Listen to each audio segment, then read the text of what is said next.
সারা জীবনের জন্য সাক্ষী থাকলাম হে গোবিন্দ, এই সেই তোমার দ্বারকা নগরী যেটা একসময় গান্ধারীর অভিশাপে ধ্বংস হয়ে গিয়েছিল।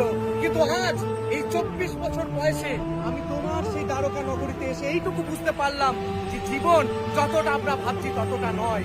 জীবন অনেক ছোট, আমরা ভাবে আমরাই অনেক কিছু, কিন্তু আমরা কিছুই নয়। তুমি সবকিছুর সৃষ্টিকর্তা, কিন্তু তোমার জায়গায় আজকে ডুবে গেছে এই নদীর নিচে। আজ মানুষজন যারা নিজেদেরকে ভগবান ভাবছে, মানুষজনের মধ্যে যে পাখণ্ডে ভরে গেছে, সেই ধর্ম স্থাপন করার জন্য তোমাকে আবার আবার আসতে হবে এই ধরাধামে। এই সেই ধরাধাম যেখানে ভগবান শ্রীকৃষ্ণের একসময় সোনার দ্বারকা নগরী ছিল, কিন্তু আজ সেটা সমুদ্রের তলদেশে চলে গেছে। কিন্তু আপনাদেরকে এই জীবিত অবস্থায় দর্শন করাচ্ছি ভগবান শ্রীকৃষ্ণের সেই নগরী, যেটা এই নদীর নিচে এখন বর্তমানে আছে, যেটা এই সমুদ্রের নিচে এখন বর্তমানে আছে। আপনারা তাই দর্শন